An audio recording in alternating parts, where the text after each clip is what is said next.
Hey, folks, good evening, and thanks for joining me on Phantoms and Monsters Radio. And I welcome all new listeners and members to the chat, as well as first timers in the chat. Um, Mimicking human and animal voices is a phenomenon reported by witnesses and experiencers. This anomalous activity has become more prevalent in recent years. What creatures and/or entities are responsible for these incidents? In the Guillermo del Toro-directed film Mimic, an entomologist genetically creates a mirrored insect to kill cockroaches that carry a deadly virus. And the modified insects then attempt to destroy their only remaining predator, which is human. So, in the real world, are there evolved or fabricated creatures seeking to confuse humans into making dangerous and fateful decisions or choices? Well, listen to these reports and decide for yourself. So let's get started.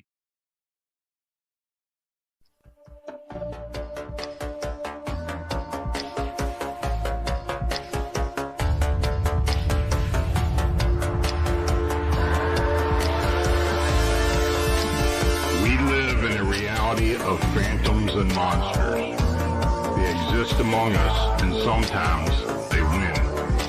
Even the devil was an angel once. The world has its own rules, and these rules are not human. Some of us seek answers to the origin and existence of cryptids and the unexplained. Join us as we venture beyond the known and accepted boundaries. Welcome to our nightmare. I think you're going to like it.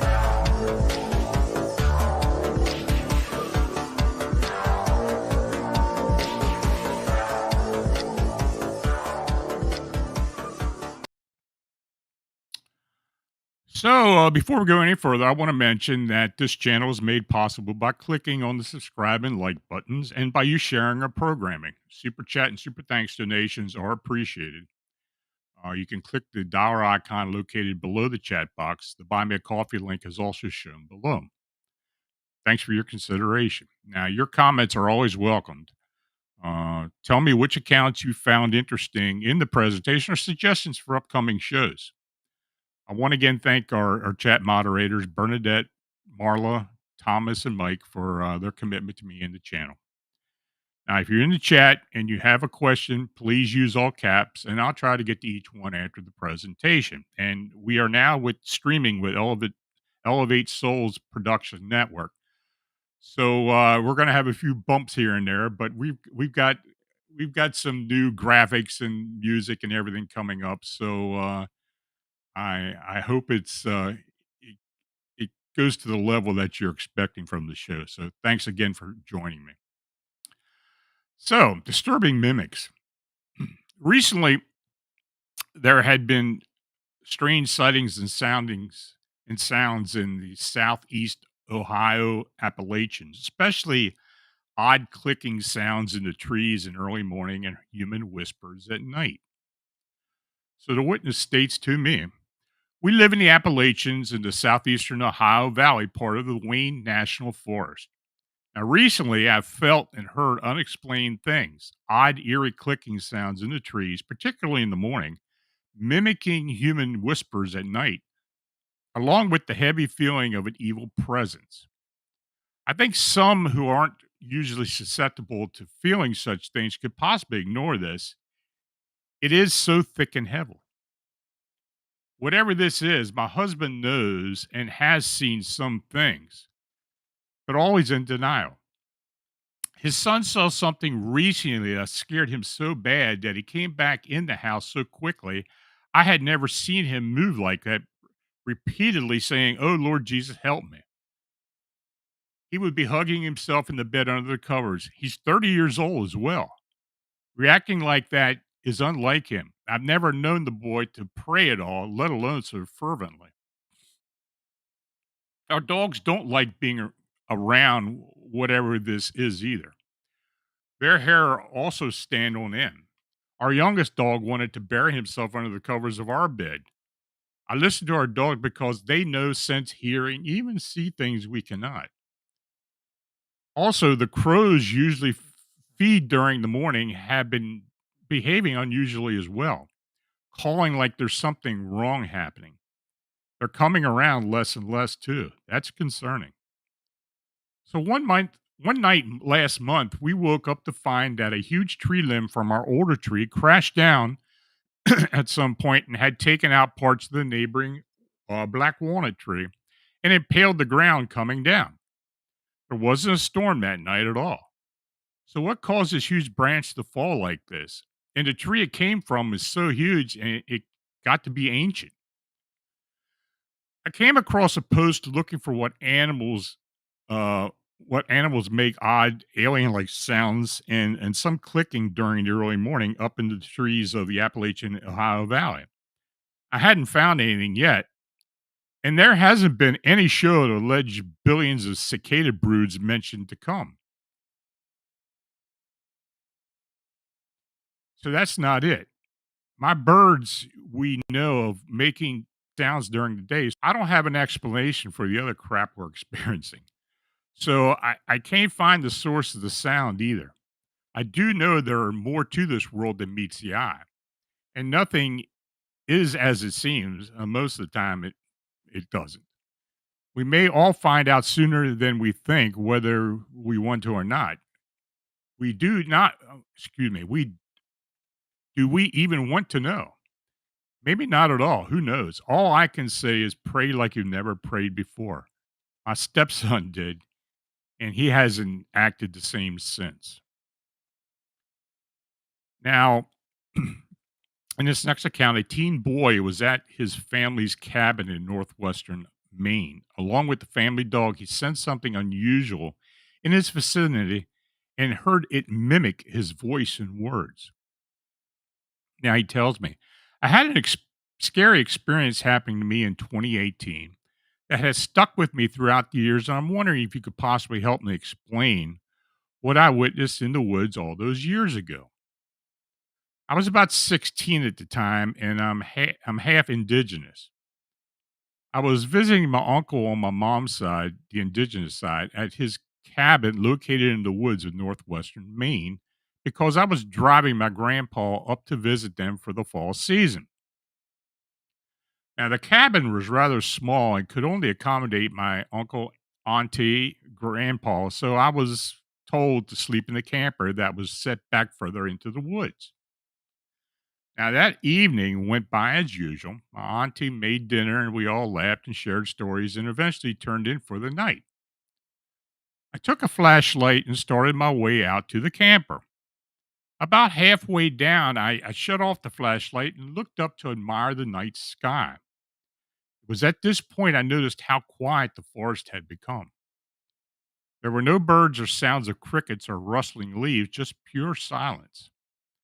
I suddenly got this intense feeling of dread deep within my gut, and the hair on the back of my neck stood up. The voice in my head told me to bolt to the camper as fast as I could. For some reason, my instincts told me I didn't belong there and something was watching me. When I made it to the camper, I slammed the door shut and double locked it, closing the window blinds. I swear I could hear my heart pounding in my ears as I laughed at myself for getting so worked up over nothing. The entire night was restless in my sleep. I couldn't help but hear footsteps and movement all around the camper. I told myself it was just a curious animal or grazing deer, but my dreams were haunted by something I couldn't see.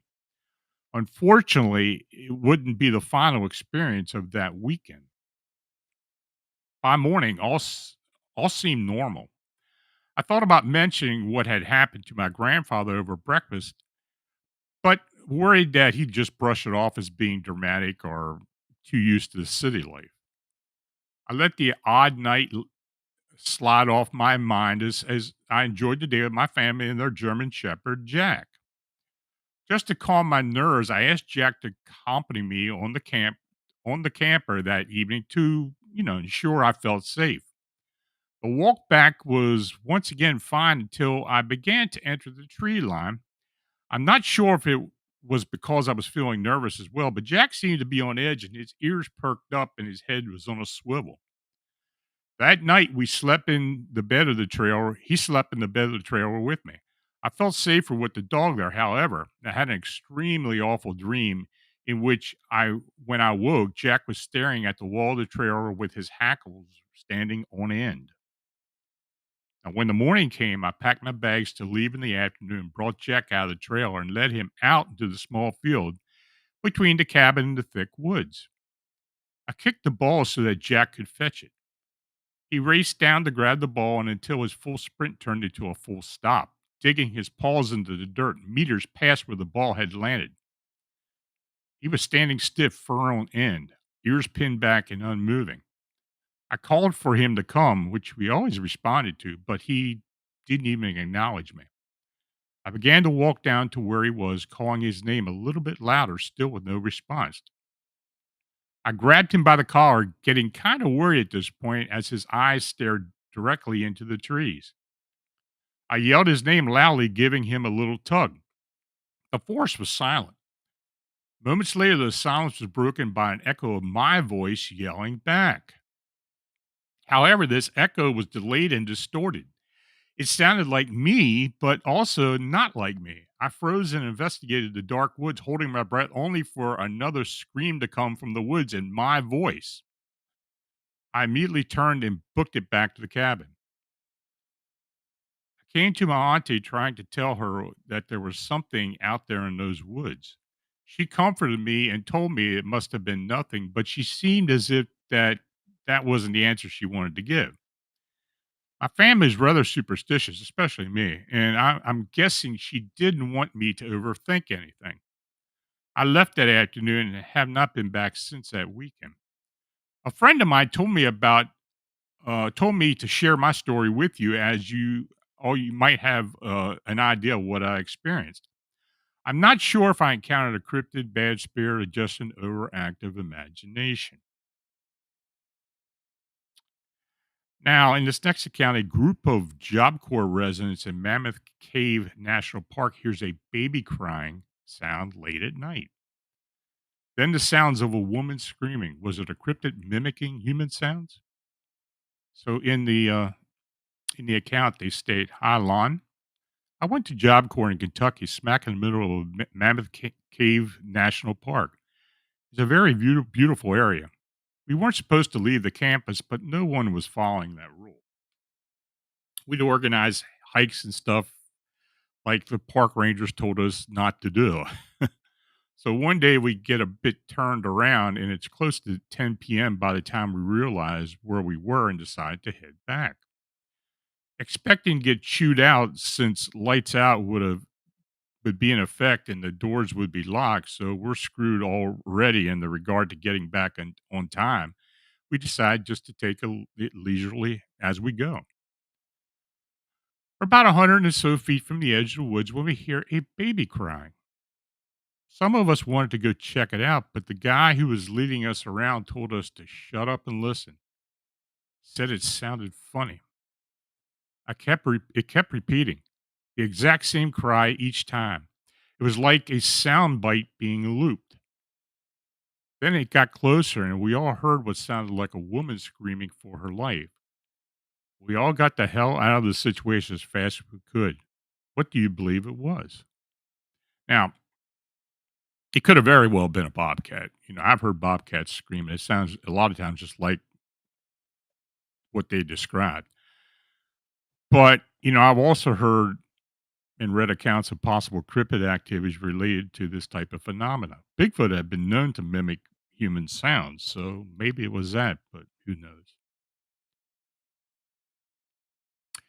In this next account, a group of family members had rented a cabin near South Haven, Michigan. The father and son both start to hear strange noises, including mimicking phenomena. He tells me, my dad, grandma, grandpa, and I were attending my cousin's wedding in a small rural town just outside of South Haven, Michigan in the late summer of 2022. We rented a small house in town, which was in a very wooded area just off the small lake. Something felt extremely off as soon as I got out of the car onto the rental property. That's the best way I can describe it. That something seemed off and I was immediately uneasy.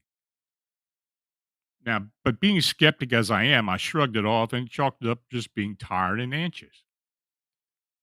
The night we arrived, my dad and I were having smoke outside and noticed how weird everything sounded.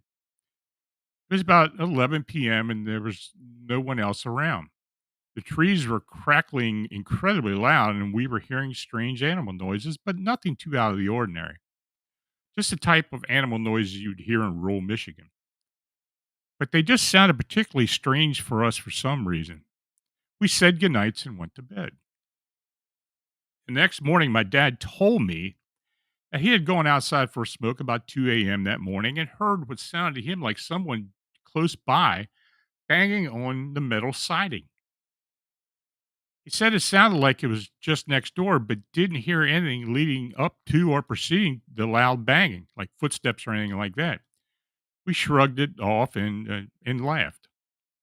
The second night was when I heard the thing that I still can't stop thinking about a year later. It's about 11 p.m. or midnight around that time, and I was having my last smoke of the night. My grandparents were already asleep. My dad had just gotten into bed, but still awake watching TV. I was sitting on the stairs outside with my back to the house, looking straight out into the backyard. I heard someone shout my name in a very abrupt manner, loud and fast. It sounded like they were shouting toward me from the front of the house, like they were standing on the front porch shouting at me, knowing I was at the back of the house. It sounded just like my dad, but it couldn't be him because I didn't hear the front door open or close or anything like that. Being a skeptic, I reminded myself to stay calm and I quickly stepped back into the house. My dad was sound asleep. There was no way by that time I got to him, he could have even gotten back into bed. I woke him up and asked him if he had been outside screaming my name. He looked confused and said, of course not. I started to get really freaked out at that point. I tried to go to bed, but I couldn't get the scream out of my head. I was up all night trying to figure out what had happened. I was honestly contemplating leaving, getting a hotel room somewhere close by, and returning in the morning. Miraculously, I must have fallen asleep sometime around 3 a.m. We woke up the next morning, and I was so ready to get out of that town. As soon as we left, the uneasy feeling I had the entire weekend just disappeared. When I returned to work the next day, I told my coworker about the weird experience I had. Her face immediately dropped. She proceeded to inform me that it's quite common in the Appalachian area regarding cryptids and other types of creatures. Apparently, they try to get your attention by mimicking someone close to you, and when you look at them, they kidnap you or something along those lines. But I was in Michigan. I tried to look up information about the town I was in, but I just couldn't find anything remotely interesting. Has anyone else had a similar experience? Now, once again, I mean, just like with the previous post, I made on the blog, the mimicking phenomena is as described. You know, it could be a lot of different things, but this mimicking phenomena just continuously is reported to me. So in this next account, two friends were on a road trip and stopped at Mount Hood, Oregon to camp. During the night, the witness hears mimicking her and her friend's voice from the previous conversation. She tells me I was about 26 years old when this event happened about 9 years ago. A friend and I decided to go on a 2 week road trip from Kansas, Colorado, Utah, and all down the West Coast. We camped the whole way and had an incredible time, other than occasionally having trouble finding campsites. So one day, after a fun, gluttonous night in Portland, we decided to camp on Mount Hood. It was in the middle of summer, so we expected to see other campers on the mountain, even though it was a weekday. We had to drive far up in search of a campsite because all the ones towards the bottom were closed due to fallen trees or trees that would have been falling if a strong breeze came through. I don't know what that was about, but it was a beautiful mountain and with natural spring water and clear rivers. We were excited to be there. We saw a couple of old men fishing on the way up and one family camping. They appeared to be Native American and were about five of them. We drove up quite a way before finding a nice private camp spot and setting up camp for the night. We walked around gathering wood, talking about the night in Portland and setting up the tent. The time is coming for us to go to bed, and my friend falls asleep. I'm still lying there trying to fall asleep when I hear footsteps and leaves crunching. This puts me on high alert since there weren't any people camping or close by us. I lay there with my heart racing and listening. I begin to hear voices and try to nudge my friend awake, but she's out and not really waking.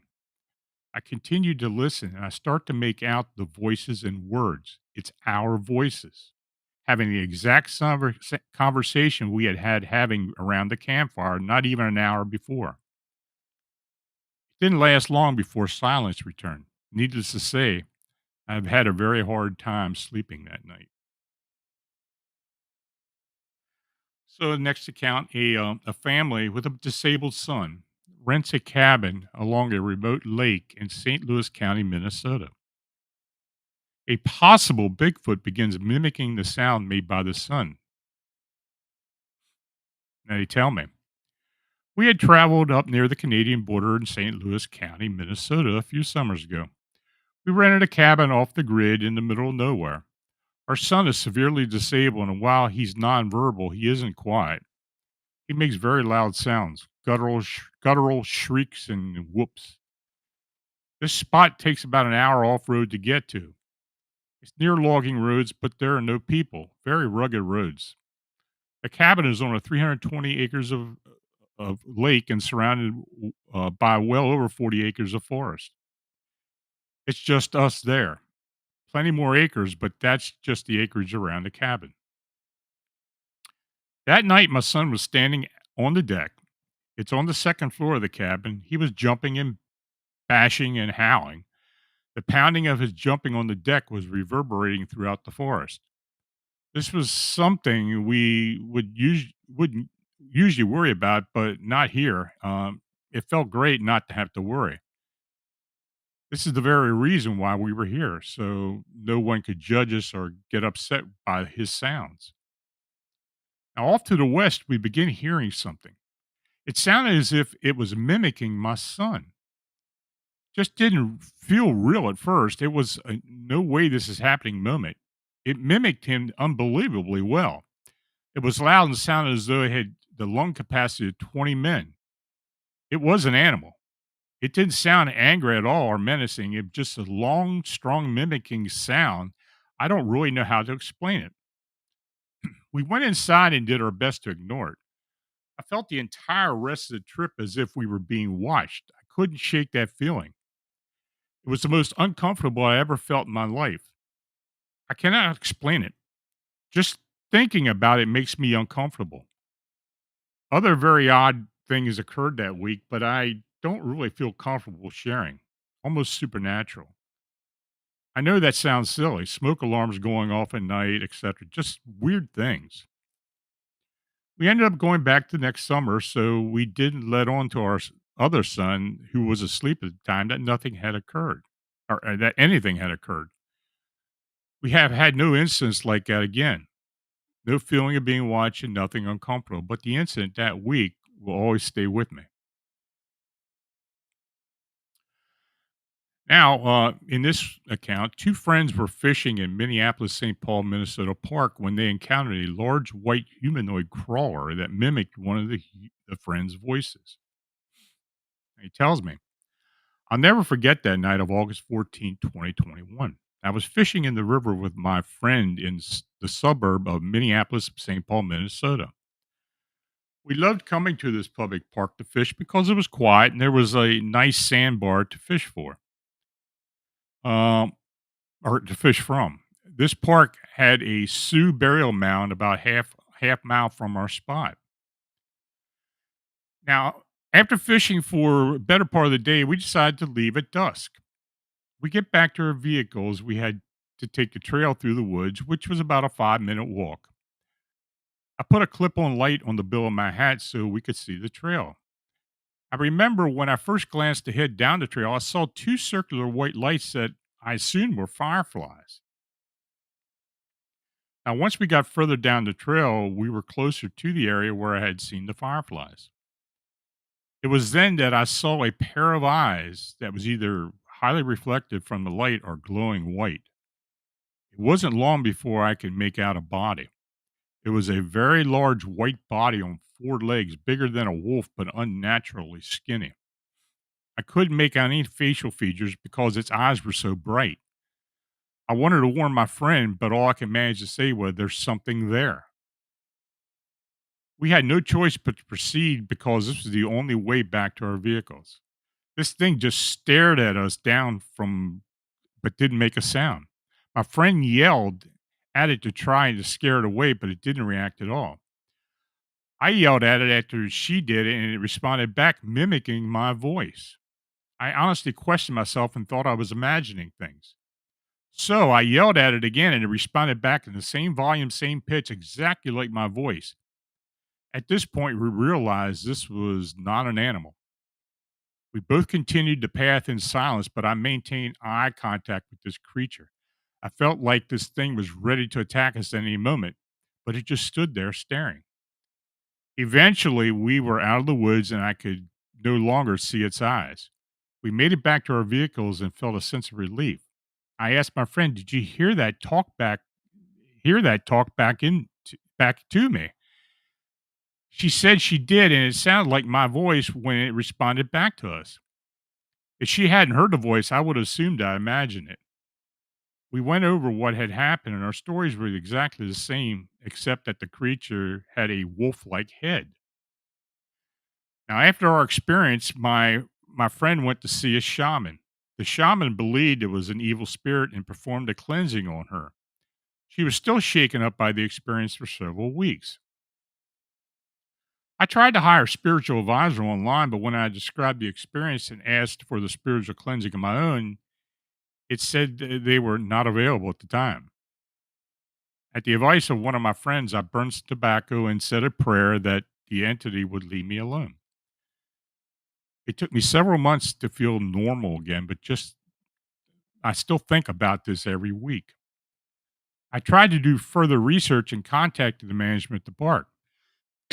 They said the park we went to had ancient native remains scattered along the river and were unmarked. They said that there were more native remains in that park than any other park they had managed. Now, I contacted several Native American friends and was told the entity we encountered was a skinwalker. Now, I know skinwalkers are part of the Navajo culture, but from what I read, it checks more of the boxes than any other supernatural being or cryptid. Now, honestly, I don't think it was a skinwalker. It was probably a crawler humanoid, or even a spirit. I don't know, but I don't think it was a skinwalker. Now, this was sent to me. This incident occurred sometime in the fall of 2006. I grew up in a rural part of Ohio. My house had dense woods located directly behind it.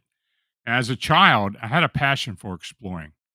I especially love exploring those woods. It was my favorite place to be. Now, prior to the incident, I had wandered through those woods many times, always with my mother's permission. There was one tree that I frequently uh, enjoyed climbing, usually about the halfway mark, so I could perch myself on one of the heavier branches and just relax as I listened to the peaceful sounds of nature. Now, climbing that tree for the very first time was quite an accomplishment.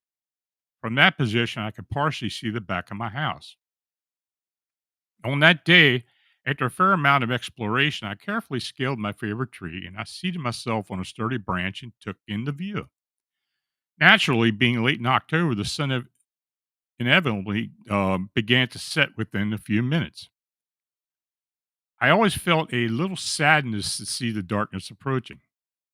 The woods were like their own little sanctuary. I could entertain myself out there for hours. When darkness began to fall, however, my mother would stand at the edge of the woods and call my name until I obediently returned home so not to be stranded out there after dark.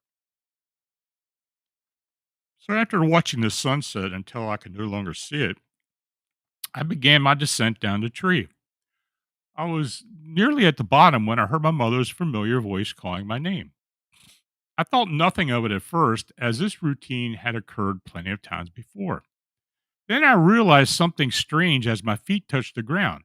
My mother's voice was coming from behind me, deeper into the woods, rather than toward the entrance where she would always stand and call me home. My mom had never entered those woods before, at least not with me. I was eager to find her and show her all my favorite spots before it grew too dark. That's when I realized something was off. How could she have gone into the woods ahead of me? Certainly, I could have missed her, but as I said, she never entered those woods. She continued calling my name, but there was something strange about it. She sounded frantic, almost angry. Fearing that I was in trouble for the reasons currently unknown, I froze in place. As her voice drew closer, I squinted my eyes to see if I could locate her and determine exactly how angry or upset she appeared to be. However, I didn't see anyone or anything unusual. Suddenly, I heard a voice calling my name from the direction of the house, sounding much calmer.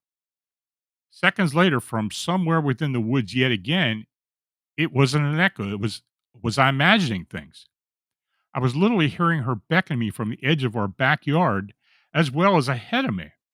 My legs suddenly turned to jelly. I couldn't quite comprehend what was going on. Come here, right now. The voice that was originally believed to be hers screamed from just ahead. I realized that whoever or whatever was mimicking my mother was drawing closer. I didn't ask which voice was my mother's, as there was something about the way it sounded that just unnerved me.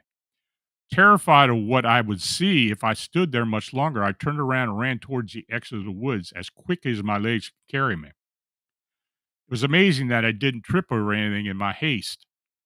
Even though my house wasn't very far from where I had been standing, those woods had seemed larger to me than they ever did at previous. From behind me, my mother's voice continued to call my name, now sounding desperate. Panic set in as my actual mother finally came into view, waiting patiently as she usually did until I returned home. In my frightened state, I absolutely refused to look back. As soon as I was out of the woods in the backyard next to my mother, the other voice was suddenly gone. Rather than fading away, it seemed to stop the very moment I stepped foot into the backyard. I must have looked as frightened as I felt because my mother asked me what was wrong. Slowly but surely, my panic subsided. I didn't say anything until we were safe in the house and our doors locked. I asked my mother if she had entered the woods. Appearing confused by the question, she told me that of course she hadn't. With that confirmation, I hesitantly asked her if she had heard anyone else calling my name and yelling. The answer to that question was also no. Although I was still very much shaken up, I managed to explain everything that had happened as clearly and as rationally as possible. My mother was surprisingly nonchalant about the whole situation, explaining that I must have imagined it, that I was spending too much time out there by myself. Now, the incident of those woods have stayed with me to this day. I can still hear that voice as clearly as a bell. Whoever or whatever was calling my name sounded exactly like my mother, but I know it wasn't her. Not only was she waiting for me outside, but the voice also sounded strange in a way that I still couldn't fully explain. I didn't go back in those woods until I was 17 years old, and even then, I never hung out around very long. I've carefully gone over every possible explanation, but none of them seem entirely plausible. It certainly wasn't my mother playing a prank. There was no way she could have pulled it off. Not to mention the fact that she's never been one to play pranks. I also highly doubt that it was anyone else because, as I stated before, we lived in a rural area. The closest neighbor was at least a mile away, and I wasn't personally acquainted with any of them. How could they have found my name and where to find me? We've since moved out of that house, but my mother and I occasionally discuss the incident. She still claims that she never heard anything or unusual out there, and I know it probably I know it probably shouldn't, but what happened in those woods continues to bother me. I spent many hours out there prior to that day and never had anything out of the ordinary occur. The best explanation I can give at this point is maybe it was a doppelganger or possibly a demon, but I'm unsure. So, folks, you have questions, go ahead and put them in all caps and put them up there for me. We'll try to answer them for you.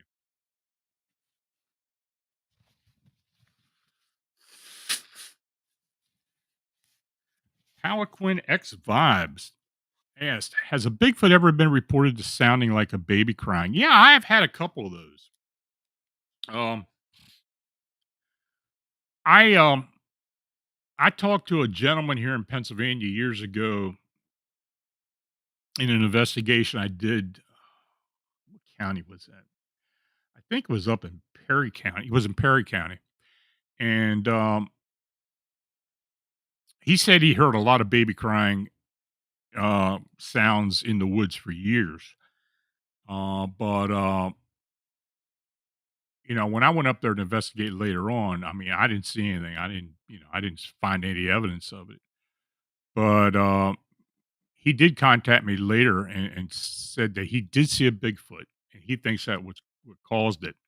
I've heard others as well. So I think, and Gordian Slayer asked, "Are mimics real?" And I think they are. I think it is a real phenomenon. Uh, could it be a cryptid of some type? Could it be pale crawlers? We've heard pale crawlers, stories of pale crawlers that have made these weird mimicking sounds. Uh, I've had witnesses tell me the same thing. Also, in the spiritual world or different energies, they can also mimic as well. So I guess it's one of those things that this phenomena is real, and people do continue to report it. Gordian Slayer as not just the Dark Souls thing. I don't think so. I think it's part of it's just not nothing evil or something malevolent doing this. Um, but yeah, have been a lot of reports over the years. Did you know the Ghost Rider is real? No, I didn't.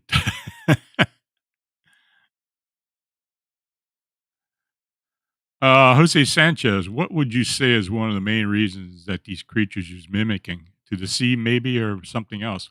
Uh, from what I have read and seen, um,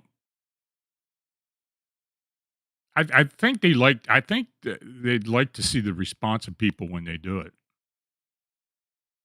I mean, it might seem cruel, but maybe they are trying to. Maybe they are trying to get someone to go into a situation that's dangerous or such. I don't really know.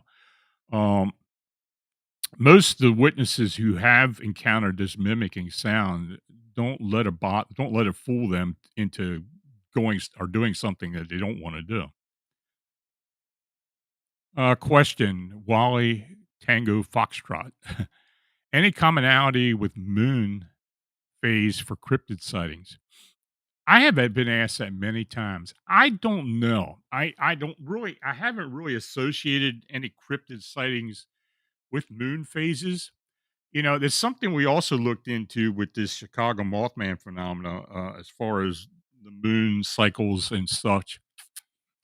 And we just really haven't determine that that has any connection to the sightings itself.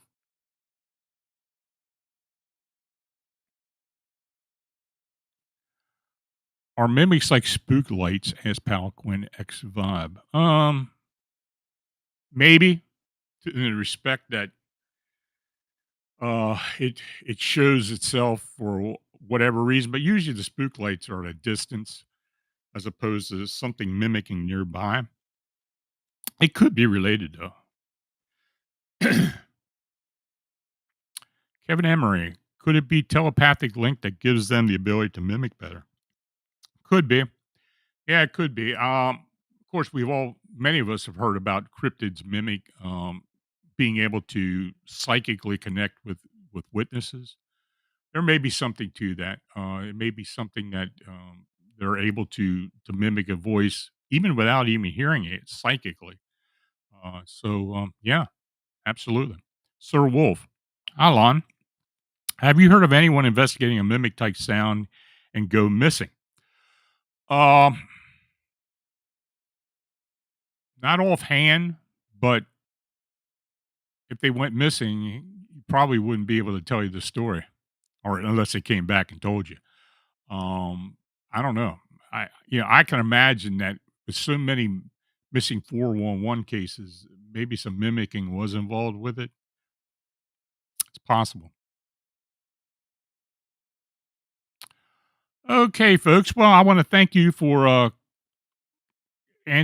coming in tonight and for you watching and chatting. If you donated, it's truly appreciated, and your support is what makes all this possible. So please like, subscribe, and share. Now, if you have a sighting report or encounter report that you'd like to be considered for the personal report show and or posted on Phantoms and Monsters, feel free to contact my email, Lon Strickler at phantomsandmonsters.com. So until we meet again, have a safe and healthy weekend, and we'll see you next Friday night. Take care.